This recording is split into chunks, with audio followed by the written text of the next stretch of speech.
The scream that tore through the Missouri night came from a woman who had just watched her entire world burn to ash. And Caleb Morrison heard it from half a mile away, while riding fence line on the outskirts of Independence. He kicked his horse into a gallop without thinking, racing toward the orange glow that lit up the horizon like a second sunset, though midnight had already come and gone. The year was 1873, and fires in Independence were never accidents, not anymore. The railroad companies wanted land, and they did not care who stood in their way. When Caleb reached the source of the flames, he found a woman on her knees in the dirt, her face streaked with soot and tears, watching a modest farmhouse collapse into itself with a roar of crackling timber. The barn beside it was already nothing but embers. She clutched a single leather-bound book to her chest, her knuckles white against the brown cover, and she did not seem to notice him until he dismounted and crouched beside her. "Madam, are you hurt?" His voice was rough from the smoke that hung thick in the air. She turned to look at him, and even through the grime and devastation on her face, Caleb could see she was young, maybe 22 or 23, with dark hair that had come loose from its pins and green eyes that held more determination than grief, though both emotions warred within them. "I am fine," she said, her voice hoarse, "but everything else is gone. Was anyone inside?" She shook her head. "My father died 6 months ago. It has been just me since then." She looked back at the ruins. "They warned me yesterday. Said I had until the end of the month to sell, but I told them no. I told them this land was mine, that my father built this place with his own hands, and I would not give it up for their railroad." Her laugh was bitter. "I suppose they decided not to wait." Caleb felt anger coil in his gut. He had heard the stories, knew how the railroad men operated when they wanted something. "Do you have somewhere to go? Family?" No family left, and nowhere to go. She finally looked down at the book in her hands. "Just this, my designs, my impossible dreams." The way she said it made it sound like she was mocking herself. He reached out slowly, careful not to startle her. "May I?" She hesitated, then handed him the book. Caleb opened it, and his breath caught. Page after page of detailed drawings filled the leather-bound journal. Plans for buildings, architectural designs that showed an understanding of structure and beauty he had never seen before. There were sketches of a schoolhouse with tall windows that would let in light, a library with reading rooms and endless shelves, a community center with a stage for performances. Each drawing was labeled in neat handwriting with measurements, materials needed, estimated costs. "Did you draw these?" "I did." Eleanor Anderson took the book back, holding it carefully. "My father was a carpenter. He taught me everything he knew, but these," she gestured at the drawings. "These are dreams that cannot be. Women do not become architects. Women do not design buildings. I can draw them all I want, but no one will ever let me build them." "Why not?" She stared at him like he had asked why the sky was blue. "Because that is the way the world works. I told myself for years that maybe, somehow, I could find a way. But now," she looked at the smoking ruins, "now I do not even have the land to try. These drawings are worth nothing but the paper they are on." Caleb sat back on his heels, thinking. He had spent 15 years working cattle, saving every penny he could. At 28, he owned a decent piece of land 10 miles outside Independence, had a sturdy cabin, and kept a small herd going. He was not rich, but he was comfortable. And he had something this woman needed, space and the ability to build. "What if I told you they could be worth more?" Eleanor's eyes narrowed. "If you are about to offer me charity, you can save your breath." "Not charity, a partnership." The idea was forming even as he spoke. "I have land. Good land with water and timber. I can work with my hands, can build just about anything if I have a plan to follow. You have the plans and the knowledge. You design it, I will build it. Build what exactly? Whatever you want. Start with something small, prove it can work. Then build bigger. He met her eyes. Show this town and every other town in Missouri that your designs are not dreams, they are blueprints for the future. She studied his face in the dying firelight, searching for something. Why would you do this? You do not know me. I know the railroad burned your home because you would not let them bully you off your own land. I know you have talent that is going to waste because people are too stubborn to see past their own prejudices. And I know what it feels like to be told your dreams are impossible. He stood, offering her his hand. My ma wanted to run a ranch when my pa died. Everyone told her to sell, said a woman could not manage it alone. She did it anyway, kept it going for 10 years before she passed. Taught me that impossible just means nobody has done it yet.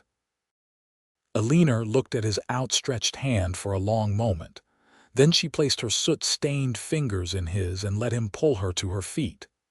I do not even know your name, Caleb Morrison. I have a cabin about an hour's ride from here. It is not much, but there is a spare room and you are welcome to it for as long as you need. Eleanor Anderson. She clutched her book tighter. And I will work for my keep. I am not afraid of hard labor. Did not figure you were. He helped her onto his horse, then swung up behind her. As they rode away from the ruins of her home, Caleb could feel her trembling, though whether from shock, cold, or anger, he could not tell. Probably all three. The ride to his property gave him time to wonder what exactly he had just gotten himself into. He had made an impulsive offer to a stranger, a woman who would now be living under his roof. The town would talk, no question about that. But as he felt Eleanor stiffen her spine, sitting straighter in the saddle despite everything she had just lost, Caleb figured the town's gossip was the least of their concerns. His cabin came into view as dawn started to break.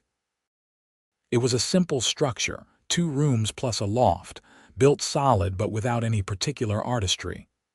Eleanor studied it with what he suspected was a professional eye. Good bones, she said as he helped her down. Foundation looks sound. Built it myself 4 years ago, it serves its purpose. She walked around the outside, running her hand along the logs. You could expand easily. The way it is positioned, you could add 2 more rooms on the south side without compromising the structural integrity. And a proper porch on the front would help with rain drainage. Caleb found himself smiling despite the circumstances. You cannot help yourself, can you? See buildings everywhere you look. I see potential, Eleanor corrected. She turned to face him, and in the growing light, he could see just how exhausted she was. Dark circles under her eyes, shoulders sagging, fingers still trembling slightly where they gripped her book. Come on inside. I will get a fire going and you can rest. The interior of the cabin was as simple as the outside. A main room with a fireplace, a rough-hewn table and chairs, shelves for supplies. A single bedroom off to one side and a ladder leading up to the loft. It was clean and functional, nothing more. Caleb got the fire started while Eleanor stood in the center of the room, looking lost. The bedroom is through there, he said, pointing. You take it, I will sleep in the loft. This is your home, I cannot take your bed. You can and you will. You have had your whole life upended tonight. Least I can do is offer you a real bed to sleep in. He straightened from the fireplace. There is a stream about 50 yards north if you want to wash up. I will get some breakfast started. She nodded slowly, then disappeared into the bedroom. When she emerged 15 minutes later, she had washed her face and tied her hair back properly, though she still wore the same soot-stained dress. She had nothing else, he realized. Everything she owned had burned. I have some shirts that might fit you well enough until we can get to town for proper clothes, he offered. I told you I will work for my keep. I do not need charity. And I told you this is a partnership. Partners help each other out. He set a pan on the stove. Besides, you are going to need something to wear while we start building. That caught her attention. Start building what, you tell me? What is the smallest, most practical thing in that book of yours? Something we could build in a few weeks to prove the concept works. Eleanor sat at the table, opened her journal, and began flipping through pages. Caleb cooked bacon and eggs while she muttered to herself, occasionally pausing to examine a drawing more closely. By the time he set a plate in front of her, she had marked 3 pages with strips of cloth torn from her hem. This one, she said, turning the book so he could see. It showed a small structure, maybe 12 feet by 12 feet, with a slanted roof and large windows. It is designed to be a reading room or small library, but it could serve any purpose. The beauty is in the efficiency. Every inch of space is used, but it does not feel cramped. The window placement maximizes natural light. The roof angle is perfect for rain runoff and snow load. And the materials are all standard, nothing exotic or expensive.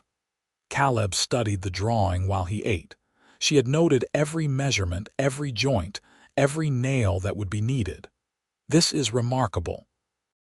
It is a box with windows, Eleanor said dismissively, but he could hear the hope underneath her words. It is a box with windows that someone put serious thought into designing, and it is something we can build. He tapped the page. I have most of the lumber we would need already cut and curing. We would have to go into town for the windows and hardware, but that is doable. Caleb, she set down her fork. Why are you really doing this?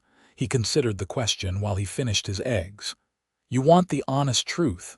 I am tired of watching good people get crushed by circumstances. The railroad burned you out because they could, because they have money and power and they do not see you as a person, just an obstacle. If I can help you prove that your dreams are possible, maybe it will mean something. Maybe it will inspire someone else. Or maybe it will just mean that one talented person gets to do what they were meant to do instead of being forced into a life that does not fit. He met her eyes. That enough of a reason, Eleanor's expression softened. It is a better reason than I expected. They spent the rest of the morning planning.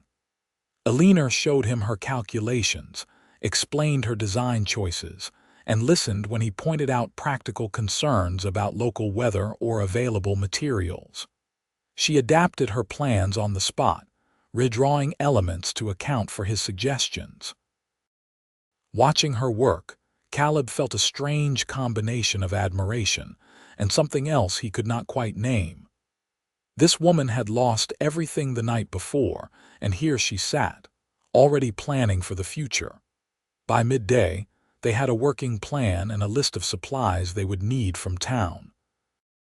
Caleb hitched up his wagon while Eleanor changed into one of his spare shirts, which hung on her like a tent, and a pair of work pants she had to tie with rope to keep up. She looked ridiculous and did not seem to care in the slightest. Independence was busy when they arrived, the main street crowded with wagons and horses and people going about their business. Caleb felt Eleanor tense beside him as they passed the land office, where 3 well-dressed men stood talking. One of them looked up, and his eyes narrowed when he saw Eleanor. That is Marcus Hartley, she said quietly. He works for the railroad. He was the one who came to my door yesterday with the offer. Caleb kept his eyes forward, but he made note of the man's face. Tall, maybe 40 years old, with the kind of expensive suit that spoke of Eastern money. The kind of man who saw people like Caleb and Eleanor as beneath his notice. They stopped at the general store first. Mrs. Henderson, who ran the place with her husband, clucked sympathetically when she saw Eleanor's borrowed clothes. Oh, honey, I heard about the fire. Such a terrible tragedy. You poor dear, losing your home like that. She glanced between Eleanor and Caleb, and he could practically see her mind working, adding up the implications of them arriving together. "Are you staying with the Morrison place, then?" "I am," Eleanor said firmly. "Caleb has generously offered me work and a place to stay while I get back on my feet." "Work?" Mrs. Henderson's eyebrows rose. "What kind of work?" "Building," Caleb interjected. "Eleanor has experience with carpentry. I can use the help around the property." It was not entirely a lie, but it was not the whole truth either. Still, it seemed to satisfy Mrs. Henderson's curiosity enough that she helped Eleanor pick out 2 practical dresses, a pair of sturdy boots, and various sundries without too many more probing questions. The lumber yard was their next stop. Jim Thornton, who owned it, gave them a shrewd look when Caleb ordered windows. "Planning some expansion, Morrison?" Something like that. Caleb handed over Eleanor's specifications for the windows. "Need 4 of these, exact measurements." Jim studied the paper, then looked at Eleanor. "You draw this?" "I did. Detailed work." He seemed impressed despite himself. "These will take about a week to get made up proper. I will send word when they are ready." As they loaded the wagon with lumber, nails, and other supplies, Caleb caught sight of Marcus Hartley again. The railroad man was watching them from across the street, his expression calculating.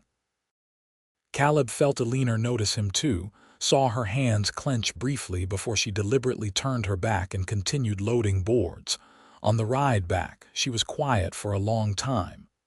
Finally, she said, "They are going to make trouble, probably. You could still back out, tell me to leave." "I would understand." Caleb glanced at her. "Is that what you want?" "No." The word came out fierce. "I want to prove them wrong. I want to show them that they cannot just burn people out and get away with it. I want to build something so beautiful and solid that everyone who sees it knows it came from my mind and your hands, and that we did it despite everything they did to stop us. Then, that is what we will do." They started work the next morning. Caleb marked out the foundation according to Eleanor's exact specifications while she double-checked his measurements. Then they began digging post holes, mixing concrete, setting posts. It was hard physical labor, and Caleb kept expecting Eleanor to falter or complain. She did neither. She worked alongside him with steady determination, her hands blistering and her back aching, but never slowing down. In the evenings, they would sit at his table and she would go over the next day's plans, explaining each step. Caleb found himself looking forward to these sessions. Eleanor had a way of talking about buildings that made them come alive. She did not just see walls and roofs. She saw light and space, and the way people would move through a structure. She thought about how a room would feel on a cold morning or a hot afternoon, how the placement of a door could change the entire flow of daily life.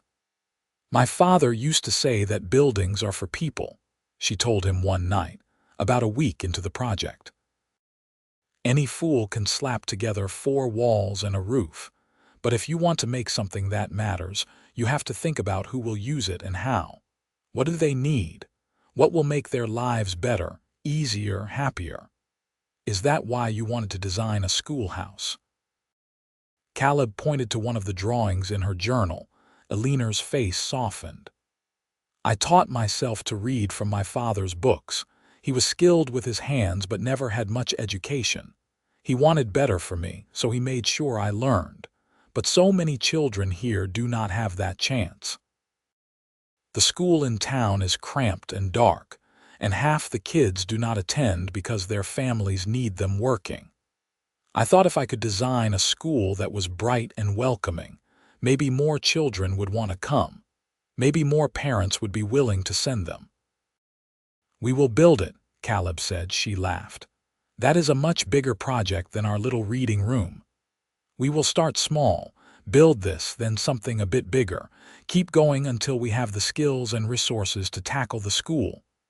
He met her eyes across the table. "I meant what I said, Eleanor. We are partners in this. Your dreams are not impossible, they just need time and work. Something shifted in her expression, a crack in the armor she had been wearing since the fire. You really believe that? I do. She reached across the table and squeezed his hand briefly. Thank you, Caleb, for all of this. The touch was quick, almost business-like, but Caleb felt the warmth of it long after she had withdrawn her hand and returned to her drawings.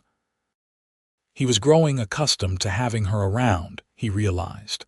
The cabin felt less empty with her in it. The work felt less like work when they did it together. And somewhere along the way, without quite meaning to, he had started thinking of their partnership as something more permanent than just this one building project. The framework went up over the next 2 weeks. Caleb had built plenty of structures before, but never with such precise plans. Every joint had to be exact, every measurement perfect. Eleanor was exacting in her standards, checking and rechecking every connection. At first, it frustrated him. Then he began to see why she was so particular. The structure came together with a solidity and grace he had never achieved in his rougher work. There was a rightness to it, every piece fitting together like they were meant to be. When the windows arrived from town, they installed them according to Eleanor's careful diagrams. As the sun set that evening, light poured through the glass in exactly the way she had predicted, filling the space with warmth. Eleanor stood in the center of the unfinished building, slowly turning in a circle. It works, she breathed. It actually works. Did you doubt it would? Every single day, she laughed, and there were tears in her eyes. I have drawn buildings my whole life, but I never thought I would see one actually standing. I thought it would always just be dreams on paper. Caleb walked over to stand beside her. This is just the beginning. She looked up at him, and in the golden light her face was radiant. I could not have done this without you. Sure you could have. Maybe would have taken longer to find the right partner, but someone would have seen your talent eventually. No, she shook her head. Most men would have offered me charity, or tried to take advantage, or dismissed my ideas entirely. You treated me as an equal from the start. You listened to my designs and built them exactly as I planned, even when you could have just done it your own way. You gave me a chance when I had nothing. That is not something I will forget. They stood there in the fading light, and Caleb felt something fundamental shift between them. It was not just gratitude in Eleanor's eyes anymore. It was something deeper, warmer, more complicated. He realized he was standing very close to her, close enough to see the small scar on her chin, the flecks of gold in her green eyes, the way her lips parted slightly as she looked at him. He stepped back, suddenly aware that he was thinking about things he had no right to think about. Eleanor was under his protection, dependent on him for shelter and livelihood. Taking advantage of that would make him no better than the men who had burned her out. If Eleanor noticed his retreat, she did not comment. Instead, she walked to the nearest window and ran her hand along the frame. We should finish the roof tomorrow. Once that is done, we can start on the interior details. Sounds like a plan. They worked until full dark, then walked back to the cabin together. Over the past weeks, they had fallen into an easy routine. Eleanor cooked supper while Caleb tended to his small herd and horses. They ate together, discussed the next day's work, and then Eleanor would retreat to the bedroom while Caleb climbed to the loft. It was proper and respectful, and left Caleb lying awake more nights than he cared to admit, listening to her move around in the room below and wishing things were different. The roof took 3 days to complete. Eleanor's design called for special shingles laid in an overlapping pattern that would shed water more efficiently than standard roofing. Caleb had to admit, once it was done, it looked better than anything he had built before. The whole structure did. It was clean and elegant, functional yet beautiful. Anyone who looked at it would know someone with real skill had designed it. They were putting the finishing touches on the interior shelving when a wagon rolled up to Caleb's property. He recognized Jim Thornton from the lumber yard, along with two other men he knew from town. "Afternoon, Morrison," Jim called as he climbed down. "Heard you were building something out here. Thought we would come take a look if you do not mind." Caleb glanced at Eleanor, who had gone very still. "You are welcome to look," he said carefully. The three men walked around the small building, examining the construction with critical eyes. Caleb held his breath, knowing this was the real test. If other men in the trade thought the design was foolish or impractical, all of Eleanor's work would be dismissed. Finally, Jim let out a low whistle. "This is fine work, Morrison. Real fine. The joinery is perfect, and whoever planned these windows knew what they were doing. You get light without losing structural support. Clever roof design, too," one of the other men added. He was a builder named Robert Chen, whose family had come from California 5 years back. "I have not seen shingles laid this way before, but I can see how it would work better than the standard method." The third man, a carpenter named Thomas Wright, was examining the interior shelving. "Every inch used efficiently, but it does not feel cramped. That is harder to do than it looks." He turned to Caleb. "You come up with this design yourself." This was the moment. Caleb could claim credit, let everyone assume he had done it all, and Eleanor's work would remain invisible. Or he could tell the truth and deal with whatever came from it. He looked at Eleanor, standing just inside the doorway. Her expression was neutral, but her hands were clenched at her sides. "No," Caleb said clearly. "Eleanor designed it. Every measurement, every detail. I just followed her plans." All three men turned to stare at Eleanor. She lifted her chin, meeting their eyes steadily. "A woman designed this." Thomas sounded incredulous. "A trained carpenter's daughter with more natural talent than most people I have met," Caleb corrected. "She has a whole journal full of designs, each one more impressive than the last." Jim walked over to Eleanor. "Is that true, Miss Anderson?" "It is." Her voice was steady. "My father taught me everything he knew about building. I have been designing structures since I was 12 years old. Could you show us the plans for this building?" Eleanor hesitated, then went to the cabin and returned with her journal. She opened it to the pages showing the reading room design, then stood back while the three men examined her work. The silence stretched out. Caleb found himself tensing, ready to defend Eleanor if they dismissed her or made some disparaging comment about women not understanding building. But when Jim finally looked up, his expression was thoughtful. "These are professional grade plans," he said. "Better than professional, actually. I have seen architects from back east who could not detail work this clearly." He looked at Eleanor with new respect. "Why have you not tried to get a position with a building firm?" "Because no firm would hire a woman architect," Eleanor said flatly. "I have tried. I have sent my drawings to companies in St. Louis, Kansas City, even Chicago. The ones who bothered to respond told me to find a husband and leave building to the men." Robert shook his head. "That is short-sighted of them. Talent is talent, regardless of who has it." He turned to Caleb. "What are you planning to do with this building?" "Honestly, we built it to prove Eleanor's designs work in practice, not just on paper. Figure we can use it for storage or a workshop. But mainly, we wanted to show that she knows what she is doing." "You have done that," Thomas said.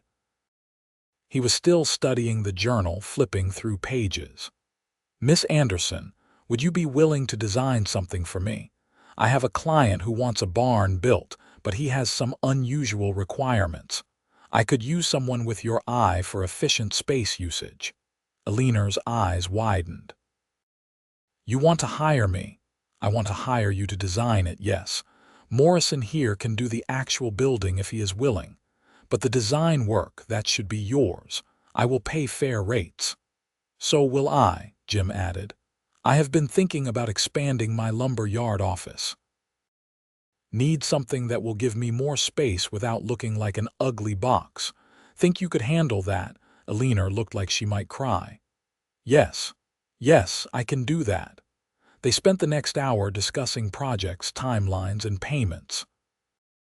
By the time the three men left, Eleanor had 3 commissions and a tentative agreement for 2 more if the first projects went well. She stood watching the wagon roll away, her journal clutched to her chest, tears streaming down her face. "They hired me," she whispered. "They actually hired me." Caleb wanted to put his arms around her to hold her while she cried happy tears. Instead, he settled for saying, "Told you your dreams were not impossible." She spun to face him, her face glowing. "This is because of you, because you believed in me enough to build that." She pointed at the little reading room. "Because you told them I designed it when you could have taken all the credit. You gave me this chance, Caleb. I just built what you designed. The talent is all yours." Eleanor closed the distance between them and, without warning, threw her arms around him. Caleb froze for a moment, then carefully returned the embrace. She was warm and solid in his arms, and she smelled like sawdust and sunshine. He could feel her heart beating fast against his chest. "Thank you," she said into his shirt. "Thank you for everything." "You are welcome," he managed, trying to ignore how right it felt to hold her like this. She pulled back after a moment, wiping at her eyes. "I should start on those designs tonight. Thomas said he needs the barn plans within 2 weeks." They went back to the cabin, and Eleanor spent the evening working on sketches while Caleb pretended to read a book and actually just watched her work. She had a small crease between her eyebrows when she concentrated, and she occasionally chewed on her bottom lip while thinking through a problem. Every so often, she would make a small, satisfied sound when a solution came to her, and Caleb found himself smiling at those moments. He was falling in love with her. The realization settled over him with quiet certainty. Somewhere between pulling her up from the ashes of her home and watching her face light up when the reading room came together, he had fallen completely in love. With her determination, her talent, her refusal to let the world tell her what she could not do. With the way she argued with him about structural details, and the way she said thank you like she meant it down to her bones. But loving her did not mean he could act on it. Eleanor had just gotten her life back on track. She had work, had a future that was finally opening up for her.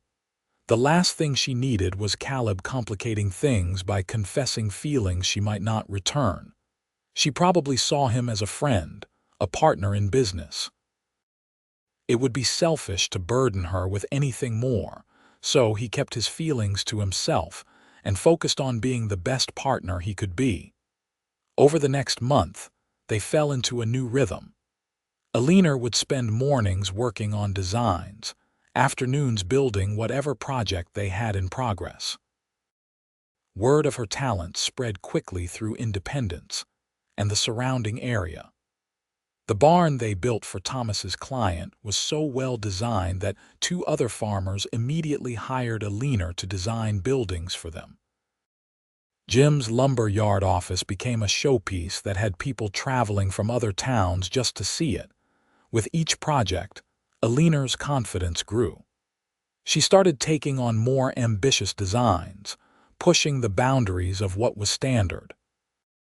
She designed a house with windows positioned to create natural air flow, keeping it cool in summer without sacrificing warmth in winter. She created a shop with display spaces that showcased merchandise while keeping the building secure. Every design solved problems in ways people had not thought of before, and Caleb built every one of them, translating her visions into physical reality. They made a good team. She would explain what she wanted, he would figure out how to make it happen.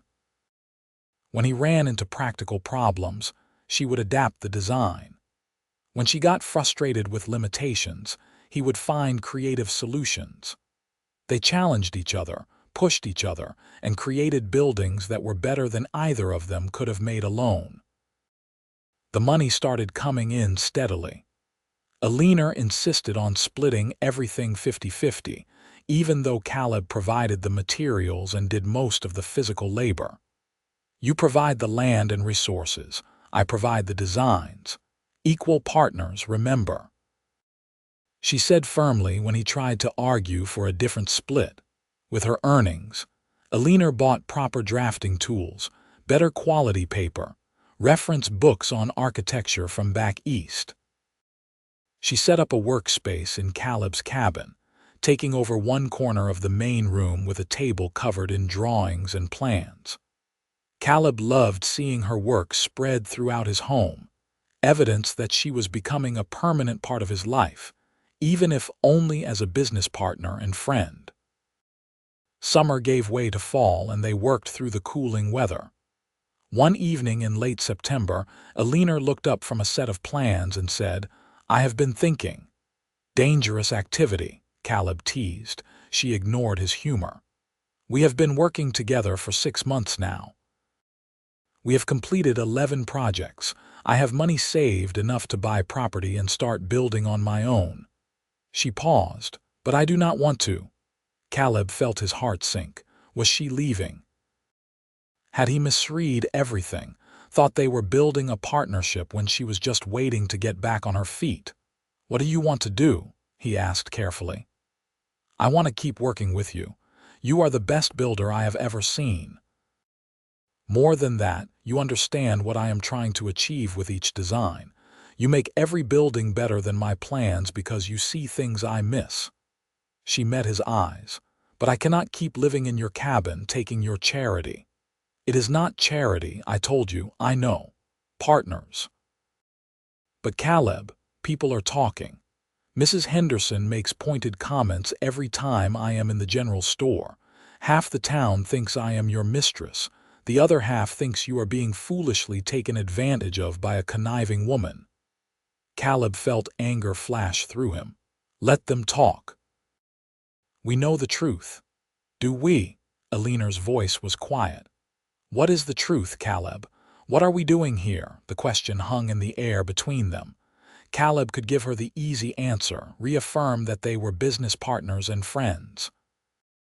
Or he could tell her the truth and risk everything they had built together. Before he could answer, she continued, "I have been thinking we should make this official. Draw up a proper business partnership agreement. Morrison and Anderson Building Company.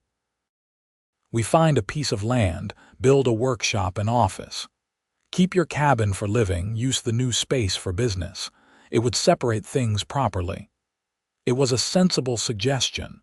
Professional, appropriate, exactly what they should do. And it would mean building walls between them, defining their relationship in purely business terms. Caleb knew he should agree, should be grateful for Eleanor's pragmatism. Instead, he heard himself say, "Is that what you want?" "I want to know what you want," Eleanor said.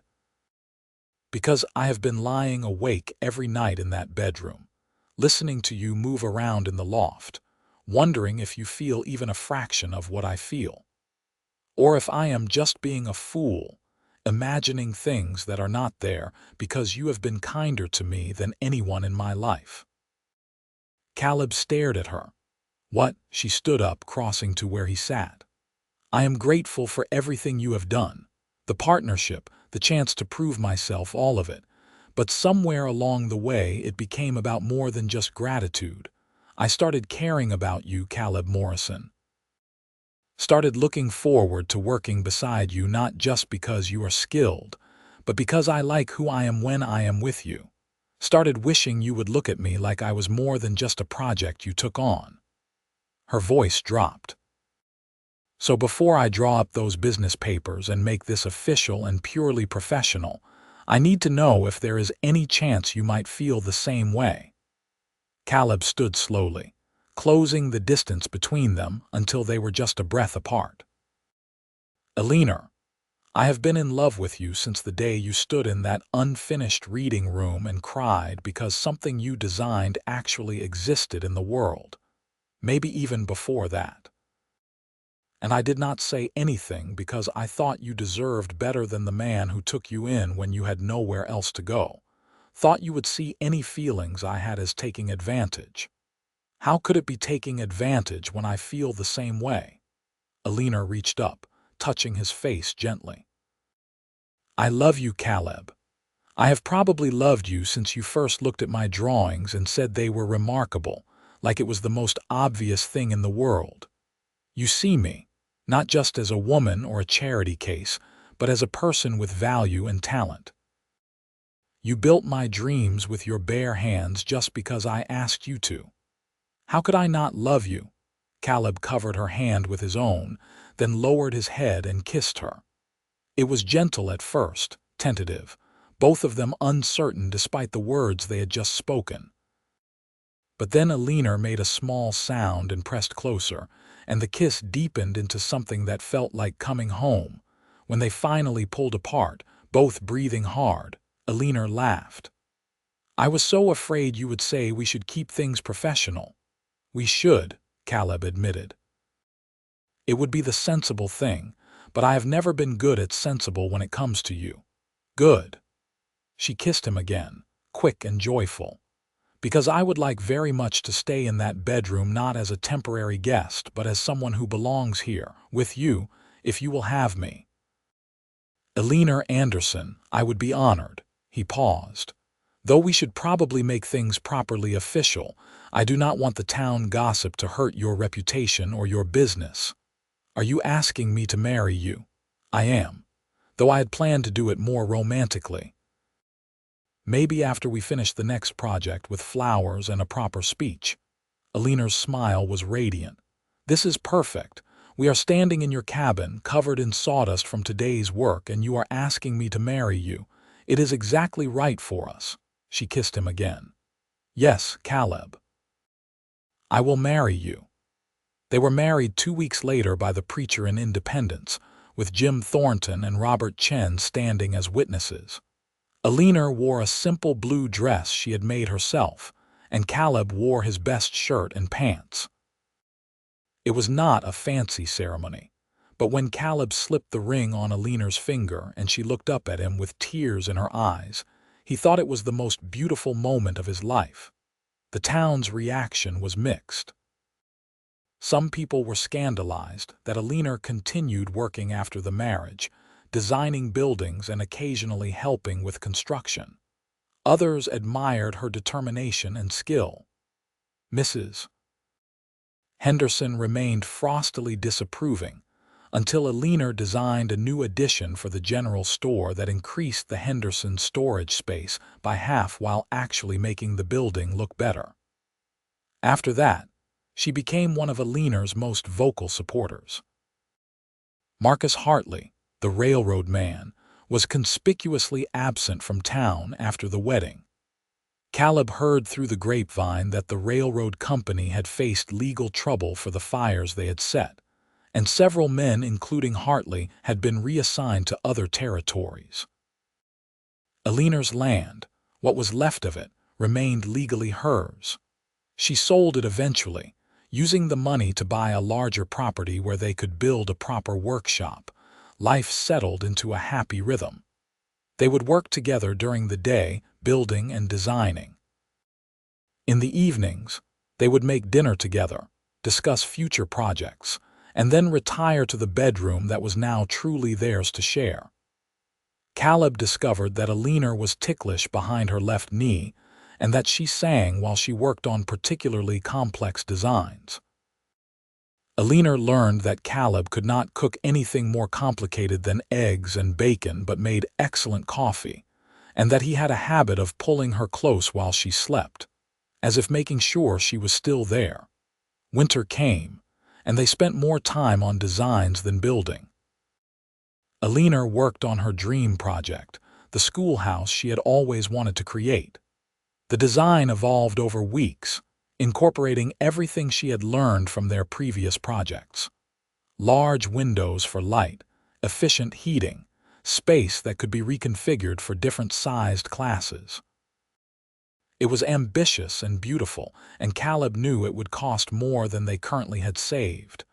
"We will build it eventually," he promised her one snowy evening as they sat by the fire. "Maybe not this year or next, but we will make it happen." "I know." Eleanor leaned against his shoulder. "We have time, and we have each other. That is enough." In January, Eleanor realized she was pregnant. The discovery left them both stunned and elated. Caleb immediately tried to take over all the physical work, insisting Eleanor should rest. She laughed at him and continued working, just being more careful about what tasks she took on. "I am growing a baby, not dying," she told him. "Women have been working while pregnant since the beginning of time." "Not my wife," Caleb grumbled, but he could not help smiling when she kissed him and promised to be careful. Their son was born in late summer, a healthy baby with Eleanor's green eyes and Caleb's dark hair. They named him Thomas, after the carpenter who had been the first to hire Eleanor and had become a good friend. Little Thomas was a quiet baby, content to sleep in a basket near where his mother worked on designs, or be carried in a sling by his father during building projects. Life continued, years passing in a blur of work and love and small domestic moments. They built the schoolhouse when Thomas was 3, and Eleanor cried watching the first students file into a building she had designed. The town council commissioned her to design a new town hall when Thomas was 5. At 7, Thomas started following his father around work sites, asking endless questions about how things were built. They had a daughter when Thomas was 8. Margaret Eleanor Morrison came into the world loud and demanding, and from the first day, it was clear she had inherited her mother's fierce determination and her father's steady patience. She had no interest in building, but she loved drawing and design, often sitting with Eleanor and creating elaborate pictures of imaginary structures. Caleb watched his family grow and thrive, and sometimes he still found it hard to believe. The woman he had pulled from the ashes of her burned home was now his wife, the mother of his children, and one of the most respected designers in 3 counties. Buildings she had designed dotted the landscape around Independence, each one a testament to her skill and vision. When Thomas turned 14, he asked if he could apprentice with his father officially. Caleb agreed immediately, and Eleanor drew up plans for an expanded workshop that would accommodate 3 people working simultaneously. Margaret, 12 years old and showing signs of becoming as talented as her mother, announced she wanted to learn proper architectural drafting. Eleanor began teaching her in earnest, showing her how to translate ideas into detailed plans. One evening in the fall of 1890, Caleb and Eleanor sat on the porch of their home, watching the sun set. The house itself was something Eleanor had designed 5 years earlier, replacing Caleb's old cabin with a structure that had everything they needed and nothing they did not. It was efficient and beautiful, with large windows that brought in light and a porch that wrapped around 3 sides. "Do you ever think about that first night?" Eleanor asked, her hand in his, "when you found me watching my house burn all the time? I was so angry, so certain my life was over." She leaned her head on his shoulder. "I told you my dreams were impossible. I really believed that.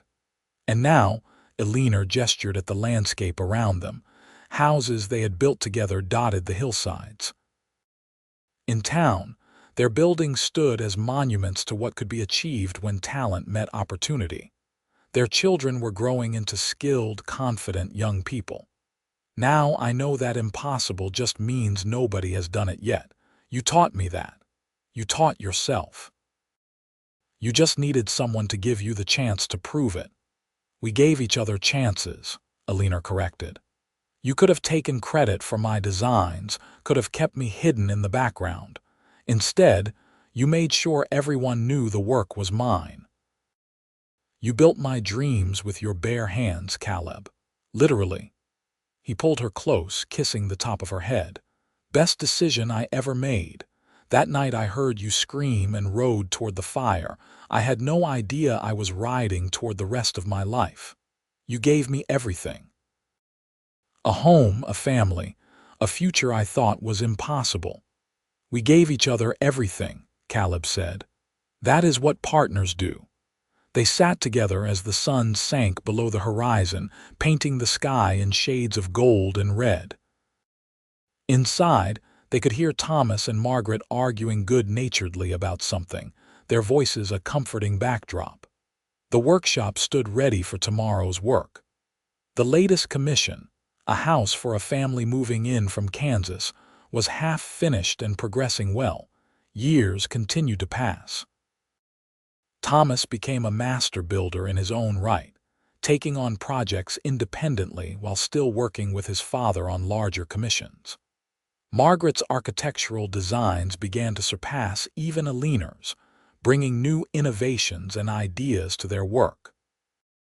She had ambitions to study formally back east, at one of the new universities that were finally, slowly, beginning to accept women into architecture programs.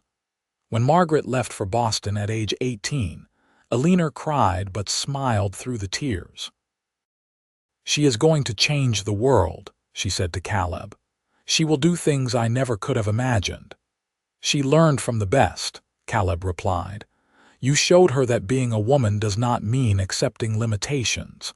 She is just taking that lesson to the next level." Eleanor and Caleb continued working well into their later years. They slowed down eventually, taking on fewer projects, focusing on designs they found particularly interesting or challenging. But they never fully retired. Building was too much a part of who they were, both individually and as a couple. On their 30th wedding anniversary, the town of Independence threw them a celebration. The mayor gave a speech about how Eleanor's designs had transformed the town, how her buildings had become landmarks that people traveled to see. Jim Thornton, now in his 70s and long retired from the lumber business, told stories about the first time he had seen Eleanor's plans and known he was looking at something special. Robert Chen brought his grandchildren to meet the woman who had designed half the buildings they saw every day. Eleanor stood beside Caleb, holding his hand, and looked around at the crowd. "We did something good here," she said softly. "We built something that mattered." "You built something that mattered," Caleb corrected. "I just helped." She squeezed his hand. "No, we built it together." Every building, every dream, every moment. It was always both of us. They danced that night, slowly swaying to music played by a local band. Caleb held Eleanor close, marveling that she still fit perfectly in his arms after 3 decades. Her hair was gray now, and his knees were not what they used to be, but when he looked at her, he still saw the determined young woman who had refused to let the world tell her what she could not do. "I love you," he said. "Have I mentioned that today?" "Only 3 or 4 times." Eleanor smiled up at him. "But I never get tired of hearing it." "Good, because I plan to keep saying it for the rest of my life." "That is a good plan, very structurally sound." She laughed at her own joke, and Caleb could not help but laugh with her. Thomas approached with his own wife and their 2 children. "Ma, Pa, the kids are getting tired. We should probably head out."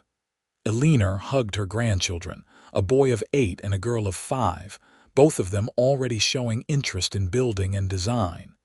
"You will come by the house this week. Your father and I are starting plans for that new church, and I could use fresh eyes on the design."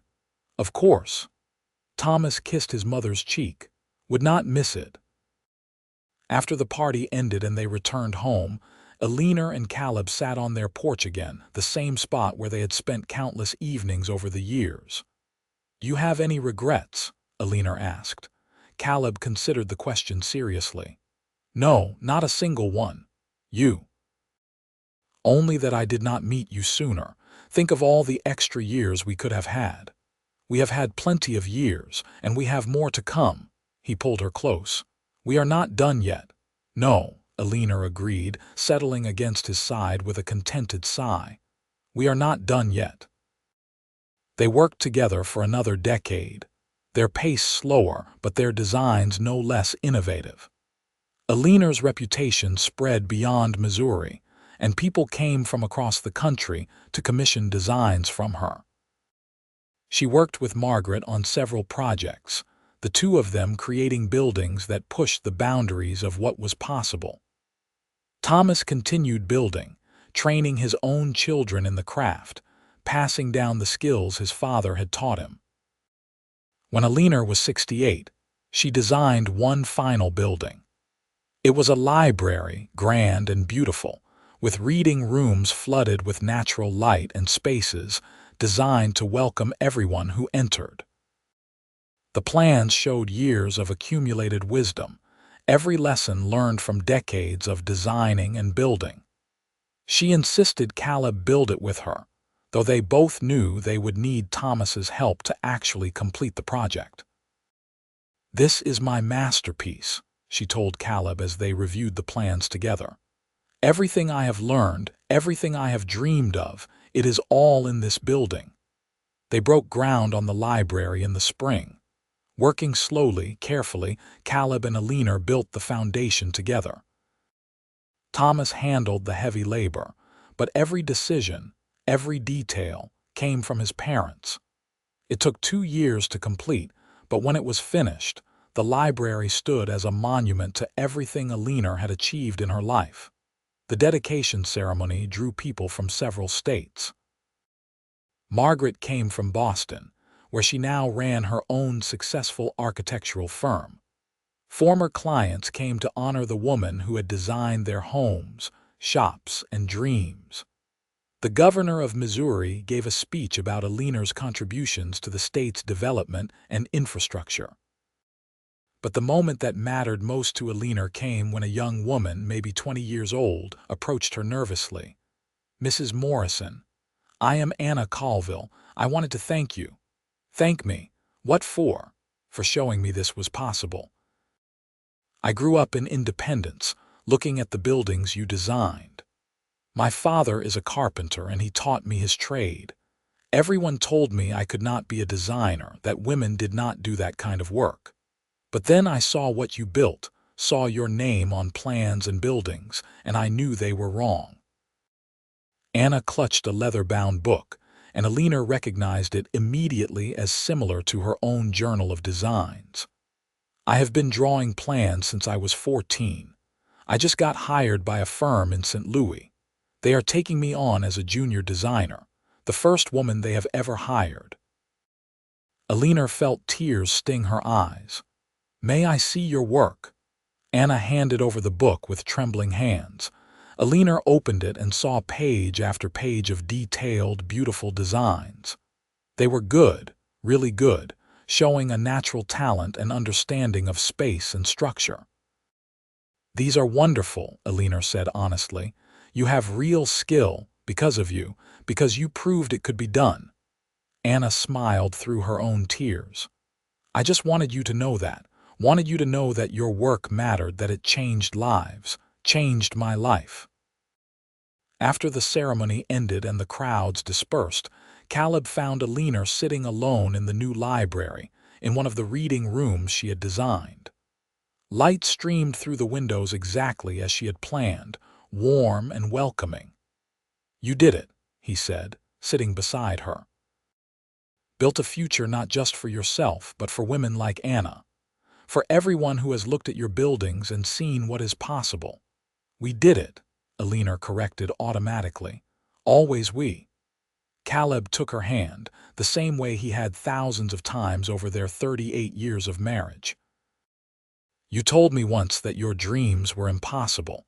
I am glad we proved that wrong." "You proved it wrong. That first night when I had nothing and no one, you told me impossible just meant nobody had done it yet. And then you spent the next 40 years making sure I could prove that true." She leaned against him. "I love you, Caleb Morrison. Thank you for building my dreams with your bare hands. I love you too, and I would do it all again without changing a single moment." They sat together in the library as afternoon faded to evening, two people who had built a life and a legacy together. Outside, the buildings they had created stood solid and strong, sheltering people, serving communities, proving that dreams were only impossible until someone had the courage to build them. Eleanor passed away peacefully in her sleep at age 73, leaving behind a husband who loved her, 2 children who carried on her work, 5 grandchildren learning the family trade, and dozens of buildings that would stand for generations as testament to her vision and talent. Caleb lived 5 more years, spending his time maintaining the buildings they had created together and telling his grandchildren stories about their grandmother and the impossible dreams she had made real. When Thomas went through his mother's papers after his father's death, he found a letter addressed to him and Margaret.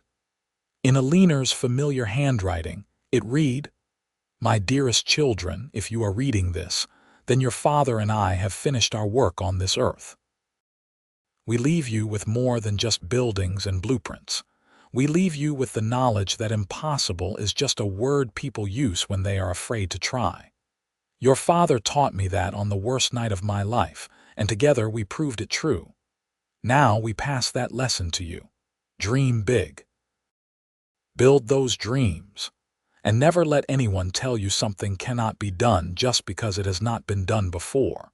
Your father built my future with his bare hands and his unwavering belief in me. May you find people who believe in you the same way, and may you be that person for someone else. Build well, build true, and remember that we love you, always, Mother and Pa." The letter was framed and hung in the Morrison family workshop, where it remained for over 100 years. The buildings Eleanor designed stood even longer, some of them lasting into the 21st century. Monuments to a time when one woman refused to let her dreams remain impossible, and one man loved her enough to build them into reality. Their story became legend in Independence, Missouri, passed down through generations as proof that love, determination, and partnership could create something that lasted far beyond a single lifetime.